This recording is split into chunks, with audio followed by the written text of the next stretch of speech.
Hello friends, मैं आपका दोस्त रितेश अपने एमपीपीएससी नोट्स इन हिंदी चैनल में आप सभी का स्वागत करता हूं। तो फ्रेंड्स, आज के वीडियो में हम डिस्कस करने वाले हैं संविधान से संबंधित कुछ महत्वपूर्ण 3 मार्कर और 5 मार्कर क्वेश्चंस के बारे में, जो कि एमपीपीएससी मेंस के लिए काफ़ी इम्पॉर्टेंट है। तो इसमें हम कई क्वेश्चंस के बारे में डिस्कस करेंगे जो कि कॉन्स्टिट्यूशन से रिलेटेड होंगे। तो आप इस वीडियो का नोट्स ज़रूर तैयार करें, ठीक है। तो चलते हैं, सीधे देखते हैं कौन कौन से क्वेश्चंस हैं इस वीडियो में। तो सबसे पहला क्वेश्चन है कि संविधान की परिभाषा बताइए। तो संविधान की जो परिभाषा है तो क्या है, तो संविधान निश्चित नियमों का संग्रह होता है जिसमें सरकार की कार्यविधि प्रतिपादित होती है, यानी कि क्या कैसे कार्य करना है सरकार को, ठीक है, किस नियम कानून के तहत करना है, तो वो सभी जो है उसकी कार्यविधि कहाँ होती है, तो संविधान के तहत ही आती है, ठीक है। और जिनके द्वारा उनका संचालन होता है, यानी कि कोई भी कार्य किस नियम कानून के माध्यम से करना है वो संविधान में वर्णित है, ठीक है। तो इसके बाद देखते हैं नेक्स्ट क्वेश्चन क्या है, संविधान के प्रकार। संविधान के प्रकार कौन कौन से हैं, तो कितने प्रकार के संविधान होते हैं। तो पहला होता है विकसित संविधान, और दूसरा होता है निर्मित संविधान, तीसरा होता है अलिखित संविधान, यानी कि डायरेक्टली जिसे लिखा ना गया हो गया, बस फॉलो किया जा रहा है, ठीक है। और एक लिखित संविधान है जो कि भारत का है, और कठोर संविधान है एक, और अगला है परिवर्तनशील संविधान। इस प्रकार से जो संविधान के प्रकार हैं वो कितने प्रकार के संविधान होते हैं, 6 प्रकार के। इसके बाद देखते हैं नेक्स्ट क्वेश्चन कौन सा है। तो नेक्स्ट क्वेश्चन है विकसित संविधान। विकसित संविधान जो है वो किसे कहते हैं, तो इस प्रकार के संविधान का निर्माण जो है किसी निश्चित समय पर निश्चित संविधान सभा द्वारा नहीं किया जाता, वरन ये निश्चित विकास के परिणाम होते हैं। ब्रिटेन का संविधान विकसित संविधान का सर्वश्रेष्ठ उदाहरण है। ब्रिटिश संविधान बिल्कुल लिखित नहीं है, यहाँ समय के साथ कुछ प्रथाएं तथा परंपराएं विकसित हो गई हैं और ये सरकार का नियमन व नियंत्रण करती हैं। यानी कि विकसित संविधान जो है उसे लिखा नहीं जाता है, बल्कि ये समय के साथ धीरे धीरे जो है कुछ नियम कानून प्रथाएं परंपराएं जो है चलने लगती हैं, और उसे ही जो है एक संवैधानिक रूप से उसे ही मान्यता के रूप में माना जाता है। यानी कि सरकारें जो है उसे ही कुछ नियम कानून जो कि कई लंबे समय से चले आ रहे होते हैं उन्हें ही नियम कानून के रूप में मानने लगती हैं। जैसे कि ब्रिटेन का संविधान, ठीक है, वहाँ पर कोई लिखित संविधान नहीं है, लेकिन वहाँ पर एक संवैधानिक सरकार होती है, ठीक है। तो वहाँ पर एक विकसित संविधान के माध्यम से जो है सरकार चलाई जाती है, ठीक है। इसके बाद देखते हैं अगला क्वेश्चन कौन सा है। तो अगला क्वेश्चन है निर्मित संविधान। निर्मित संविधान कौन सा संविधान है, तो विकसित के विपरीत ये संविधान जो है निश्चित समय पर निश्चित संविधान द्वारा निर्मित या लिपिबद्ध होते हैं। अमेरिका का संविधान इसका सर्वश्रेष्ठ उदाहरण है। इसका निर्माण फिलाडेल्फिया सम्मेलन द्वारा किया गया, और इसी प्रकार भारत के संविधान का निर्माण एक संविधान सभा के द्वारा किया गया। यानी कि निर्मित संविधान जो होता है उसमें क्या है, किसी भी जैसे यहाँ पे अमेरिका के संविधान की बात की गई है तो उसे एक सम्मेलन में ही इसका निर्माण कर दिया गया था। लेकिन चूंकि भारत का संविधान एक संविधान सभा के द्वारा निर्माण किया गया था, जो कि काफ़ी ज़्यादा विस्तृत लेवल का संविधान है, ठीक है। अब लिखित संविधान के गुण देख लेते हैं। लिखित संविधान जो है, जैसे कि भारत का संविधान है, तो इसमें क्या कौन कौन से गुण होते हैं। पहला तो है स्पष्टता या निश्चितता होती है इसमें, और अगला है स्थायित्व होता है, ठीक है। और अधिकारों की सुरक्षा इसमें लिखित होती है कि अधिकारों की सुरक्षा कैसे क्या करनी है, कौन कौन से अधिकार हैं, ठीक है। इसके बाद संघात्मक राज्यों के लिए अपरिहार्य। तो यानी कि यदि आपसे 3 नंबर के क्वेश्चन में पूछा जाता है एमपीपीएससी मेंस में कॉन्स्टिट्यूशन में, तो लिखित संविधान के गुण, तो इस प्रकार से आप 4 जो है गुण वहाँ पर दर्शा सकते हैं। इसके बाद देखते हैं लिखित संविधान के दोष क्या क्या हैं। तो लिखित संविधान के जो दोष हैं, पहला है कठोरता, दूसरा है क्रांति की संभावना, और तीसरा है देश के विकास में बाधक। यानी कि 3 प्रकार के जो हैं दोष भी हैं लिखित संविधान के। जिस प्रकार से हर चीज़ के गुण होते हैं उसी प्रकार से हर चीज़ के दोष भी होते हैं। तो इसमें आप दोष यदि पूछे जाते हैं लिखित संविधान के तो वो भी आप लिख सकते हैं। और अगला क्वेश्चन है लिखित संविधान। लिखित संविधान जो है कहते किसके हैं, तो लिखित संविधान वे होते हैं एक निश्चित समय पर निश्चित इकाई द्वारा लिपिबद्ध होते हैं। सभी निर्मित संविधान लिखित होते हैं। इस प्रकार के संविधान में प्रथाओं की भूमिका न्यूनतम होती है, यानी कि जो लिखित संविधान होते हैं वो ठीक वही है। निर्मित संविधान जो है वो लिखित संविधान ही है, यानी कि जो अमेरिका का संविधान है या भारत का संविधान, इसे आप निर्मित संविधान या फिर लिखित संविधान दोनों कह सकते हैं, ठीक है। जो कि एक निश्चित समय पर बनाए जाते हैं और एक निश्चित इकाई यानी कि कई लोगों के द्वारा मिल करके लिपिबद्ध किए जाते हैं, ठीक है। इसके बाद देखते हैं अलिखित संविधान क्या है। तो अलिखित संविधान उन संविधानों को कहते हैं जो पूर्ण रूप से अथवा अधिकांश अलिखित होते हैं। इस प्रकार के संविधान में प्रथाओं और परंपराओं की भूमिका अधिक होती है। क्रमिक विकास के साथ साथ संविधान भी उन्हीं के अनुरूप परिवर्तित होता रहता है, क्योंकि प्रथाएं तथा परंपराएं निरंतर परिवर्तित होती रहती हैं। यानी कि जो अलिखित संविधान होता है, चूँकि उसे कहीं लिखा नहीं गया होता है, तो ये कुछ परंपराओं या प्रथाओं के आधार पर जो है बने होते हैं और उन्हीं प्रथाओं और परंपराओं को इस संविधान के तहत माना जाता है, ठीक है। और ये जो प्रथाएं और परंपराएं हैं ये समय के साथ लगातार परिवर्तित होती रहती हैं, क्योंकि प्रथाएं और जो परंपराएं हैं वो समय के साथ अक्सर जो है बदल जाती हैं। उसी प्रकार से ये जब अलिखित संविधान किसी देश के द्वारा अपनाया जाता है तो वो परंपराओं और जो है प्रथाओं के अनुसार संविधान भी बदलता रहता है, ठीक है। इसके बाद देखते हैं संविधान का महत्व।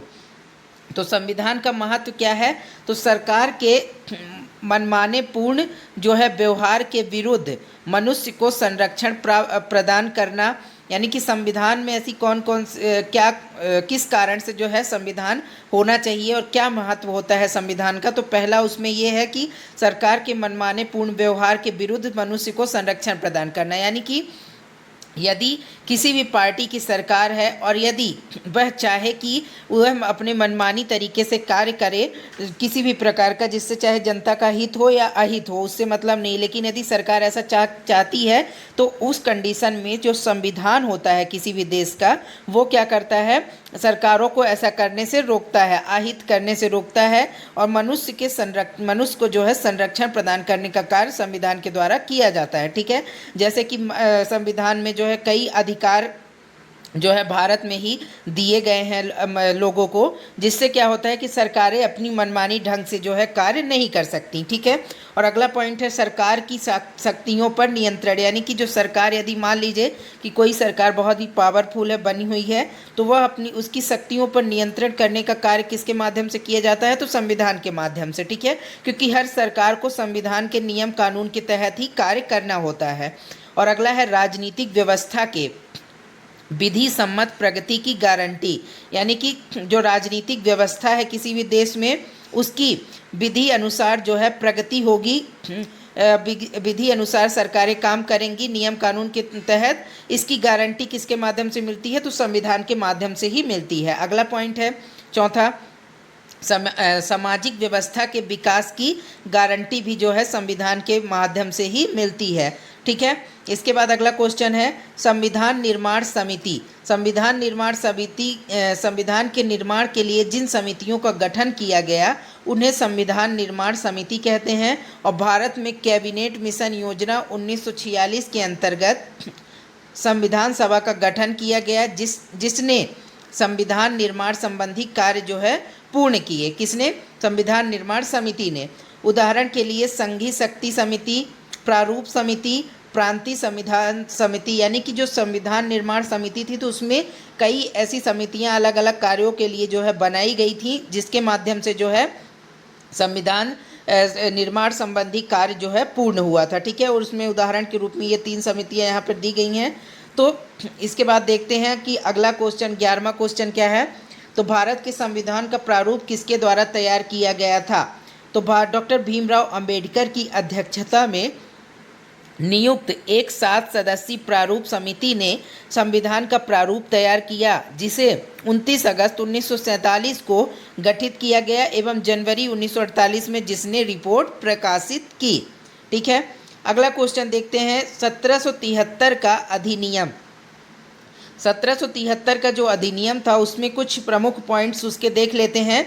तो इसमें से है प्रमुख पॉइंट्स में से, इस अधिनियम द्वारा कलकत्ता में एक उच्चतम, यहाँ पर फ्रेंड्स उच्चतम होगा, इसे आप सुधार लीजिएगा, यहाँ पर उच्चतम होगा माँ, ठीक है, उच्चतम न्यायालय की स्थापना की गई। अगला है कंपनी के कर्मचारियों द्वारा लिए जाने वाले एवं रिश्वत तथा निजी व्यापार पर प्रतिबंध लगाया गया। कब? 1773 के अधिनियम द्वारा। इसके बाद इस अधिनियम के द्वारा ब्रिटिश सरकार को बोर्ड ऑफ डायरेक्टर के माध्यम से कंपनी पर नियंत्रण जो है सशक्त किया गया, यानी कि कंपनी पर नियंत्रण क्या किया गया? सशक्त किया गया। किसके द्वारा? ब्रिटिश सरकार के द्वारा, ठीक है। इसके बाद देखते हैं नेक्स्ट क्वेश्चन। तो नेक्स्ट क्वेश्चन है 1813 का अधिनियम। इस अधिनियम में पहला है कंपनी के अधिकार पत्र को 20 वर्षों के लिए बढ़ा दिया गया, ठीक है, और चाय तथा चीन के साथ व्यापार को छोड़कर कंपनी के व्यापारिक एकाधिकार समाप्त कर दिए गए, ठीक है। तीसरा पॉइंट है भारतीयों की शिक्षा पर प्रतिवर्ष 1 लाख रुपए खर्च करने का जो उपबंध किया गया। कब? 1813 के अधिनियम में, ठीक है। इसके बाद देखते हैं अगला 1909 का अधिनियम। पहली बार मुस्लिम समुदाय के लिए पृथक यानी कि अलग प्रतिनिधित्व का उपबंध जो है किया गया। कब? 1909 के अधिनियम में, जिससे के कारण जो है काफ़ी ज़्यादा फूट पड़ गई थी हिंदू मुस्लिमों के बीच में, जो ठीक है, कांग्रेस और मुस्लिम लीग के बीच में भी, कांग्रेस पार्टी और मुस्लिम लीग जो पार्टी थी दोनों के बीच में काफ़ी दरारें आ गई थी इस अधिनियम के बाद। और केंद्रीय एवं प्रांतीय विधान परिषदों को पहली बार बजट पर वाद विवाद करने तथा पूरक प्रश्न पूछने आदि का अधिकार दिया गया था, ठीक है। इसके बाद थर्ड पॉइंट है भारतीयों को भारत सचिव एवं गवर्नर जनरल की कार्यकारिणी परिषद में नियुक्ति प्रदान की गई। इसके बाद अगला देखते हैं 1919 का अधिनियम। इसके माध्यम से क्या क्या प्रमुख रूप से किया गया? तो इस अधिनियम के द्वारा प्रांतों में द्वैध शासन की स्थापना की गई। और सेकंड पॉइंट है केंद्र में द्विसदनात्मक विधायिका, प्रथम राज्य परिषद जिसमें 60 सदस्य होते थे तथा दूसरी केंद्रीय विधानसभा जिसमें 144 सदस्य की स्थापना की गई, ठीक है। और भारत में एक लोक सेवा आयोग के गठन का प्रावधान भी किया गया, ठीक है। इसके बाद देखते हैं अगला क्वेश्चन 16वां 1935 का अधिनियम। इसमें एक अखिल भारतीय संघ की स्थापना का प्रावधान किया गया, जिसमें 11 ब्रिटिश प्रांत, 6 चीफ कमिश्नर क्षेत्र तथा उन देशी रियासतों को शामिल किया जाना था जो स्वेच्छा से संघ में सम्मिलित हों। और अगला पॉइंट है प्रांतों में द्वैध शासन का अंत कर दिया गया और केंद्र में द्वैध शासन की स्थापना जो है की गई। और अगला पॉइंट है चौथा भारत परिषद का अंत कर दिया गया तथा संघीय न्यायालय की स्थापना की गई। कब? 1935 अधिनियम में, ठीक है। इसके बाद देखते हैं अगला क्वेश्चन क्या है 1947 का भारतीय स्वतंत्रता अधिनियम। इसके तहत 2 अधिराज्यों की स्थापना की गई, भारत एवं पाकिस्तान, यानी 2 देशों की स्थापना की गई। और भारत मंत्री के पद की समाप्ति कर दी गई भारत में, ठीक है। जो ब्रिटिश सरकार के द्वारा बनाए जाते थे उसकी समाप्ति कर दी गई। और संविधान सभा का विधानमंडल के रूप में कार्य करना, तब जब तक संविधान सभाएं संविधान का निर्माण नहीं कर लेती तब तक वे विधानमंडल के रूप में कार्य करती रहेंगी। ये किस में अधिनियम में ये प्रावधान किए गए थे? तो 1947 में, ठीक है, जब भारत आज़ाद हुआ था। इसके बाद 18वां क्वेश्चन है भारतीय संविधान की प्रस्तावना में उल्लेखित बंधुता से क्या तात्पर्य है?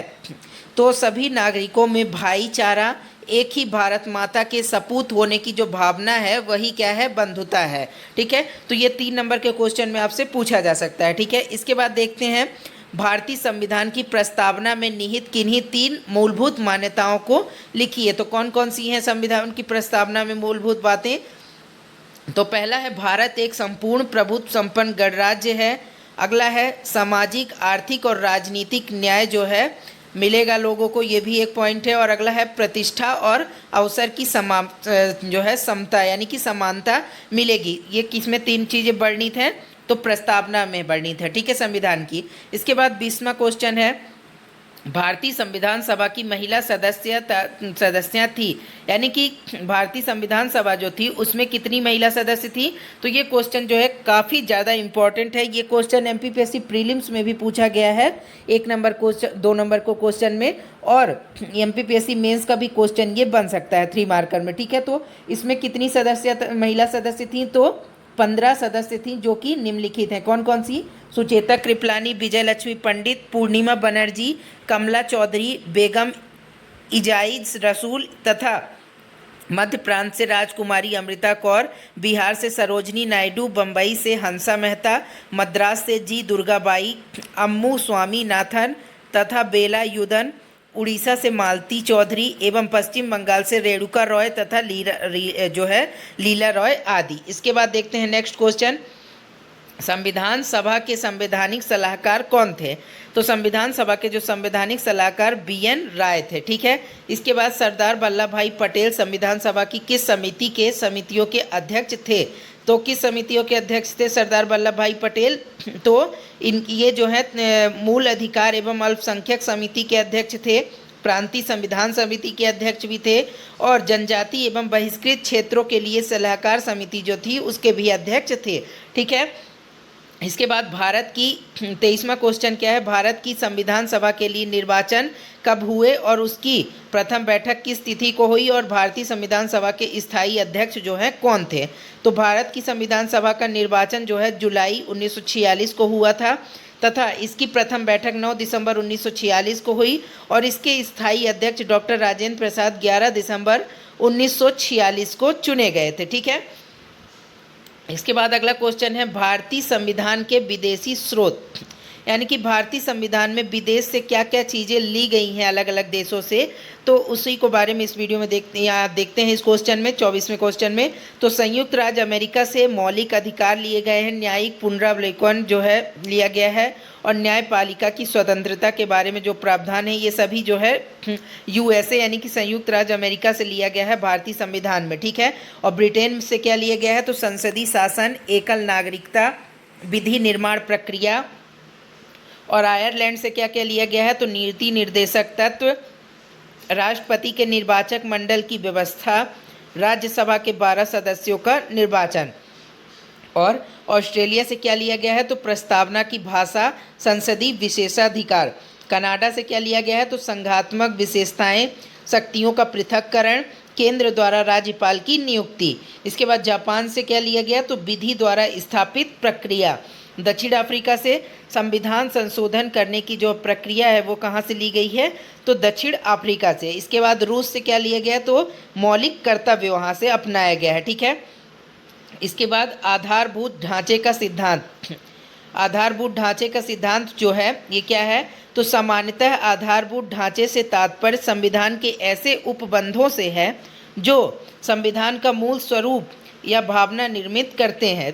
सर्वोच्च न्यायालय ने केशवानंद भारती के मामले में आधारभूत ढांचे के सिद्धांत का प्रतिपादन किया, और आधारभूत ढांचे के सिद्धांत के अंतर्गत अधोलिखित तत्व सम्मिलित हैं: संविधान की सर्वोच्चता, विधि का शासन, संसदीय शासन प्रणाली, संघात्मक शासन प्रणाली, कल्याणकारी राज्य की स्थापना। यानी कि जो संविधान का मूल ढांचा जिसे कहा जाता है उसमें जो है प्रमुख कुछ चीज़ें, ऐसे तत्व जो हैं सम्मिलित किए जा सकते हैं। कौन कौन से, तो संविधान की सर्वोच्चता, विधि का शासन होना चाहिए, संसदीय शासन प्रणाली के तहत शासन होना चाहिए, संघात्मक शासन प्रणाली होनी चाहिए यानी कि राज्य और केंद्र दोनों मिलकर कार्य करें, और कल्याणकारी राज्य की स्थापना के लिए भी जो है संविधान जो होनी चाहिए जगह, ठीक है। तो इसके बाद देखते हैं नेक्स्ट क्वेश्चन, गोलकनाथ बनाम पंजाब राज्य मामला क्या था, जो कि काफ़ी ज़्यादा चर्चित रहा था।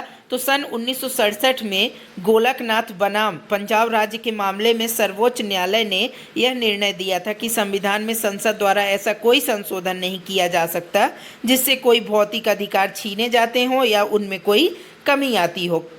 तो ये गोलकनाथ बनाम पंजाब राज्य का मामला था। ये कई बार क्वेश्चन पूछा जा चुका है, ठीक है, मेंस में, तो आप इसे ध्यान रखें इसके बारे में।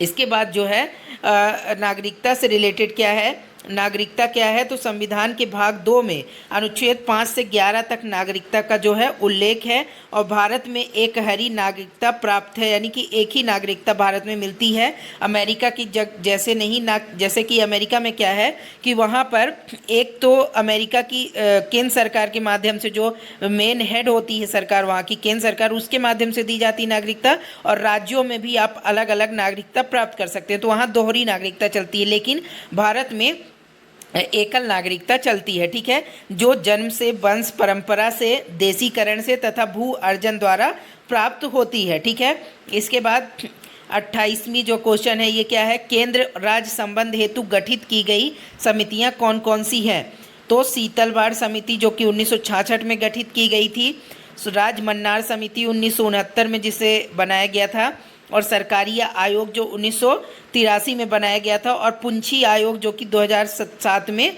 बनाया गया था। किससे रिलेटेड, केंद्र और राज्य के संबंध से संबंधित। इसके बाद संविधान संशोधन, भारत में संविधान को संशोधन करने की प्रक्रिया दक्षिण अफ्रीका के संविधान से ली गई है, जिसके अंतर्गत 3 प्रकार के संशोधन संविधान में होते हैं। कौन कौन से, तो साधारण विधि द्वारा संशोधन किया जा सकता है संविधान में, जिसमें नवीन राज्यों का निर्माण करते समय या फिर राज्यों के क्षेत्र सीमा व नामों में परिवर्तन करते समय जो है साधारण विधि द्वारा संविधान में संशोधन किया जा सकता है। और अगला है विशेष बहुमत द्वारा संशोधन, यानी कि जब कोई मूल अधिकार या फिर नीति निर्देशक तत्वों में परिवर्तन करना होता है तो उसके लिए विशेष बहुमत की आवश्यकता होती है। ठीक है, संशोधन करने के लिए। अगला है संसद के विशेष बहुमत एवं आधे राज्यों की स्वीकृति द्वारा संशोधन, जब राष्ट्रपति का निर्वाचन संबंधी और संघीय न्यायपालिका संबंधी कोई जो है कार्य करना होता है तो उसके लिए विशेष बहुमत एवं आधे राज्यों की स्वीकृति चाहिए होती है संशोधन करने के लिए। जैसे कि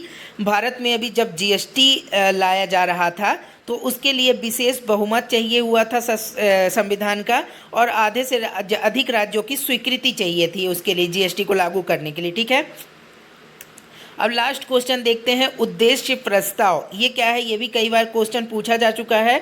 नेहरू द्वारा 13 दिसंबर 1946 को प्रस्तुत उद्देश्य प्रस्ताव के साथ प्रारंभ हुई थी।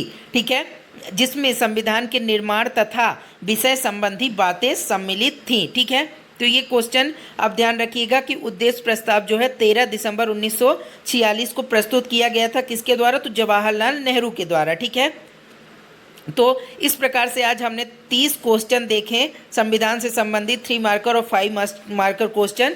तो फ्रेंड्स, इस प्रकार से आज के वीडियो में इतना ही। अब हम ऐसे ही वीडियोस जो हैं 3 मार्कर और 5 मार्कर क्वेश्चन के लगातार डालते रहेंगे, एक एक करके अलग अलग टॉपिक से, चाहे वो इतिहास से हो या फिर संविधान से हो या फिर पॉलिटिक्स से, किसी भी उससे क्षेत्र से हो, उससे रिलेटेड हम क्वेश्चन बनाकर डालते रहेंगे। तो उसके लिए आप बने रहें MPPSC नोट्स इन हिंदी चैनल में कंटिन्यू, और यदि अभी तक चैनल सब्सक्राइब नहीं किया है तो चैनल ज़रूर सब्सक्राइब कर लें। तो फ्रेंड्स, आज के लिए इतना ही, मिलेंगे नेक्स्ट वीडियो में।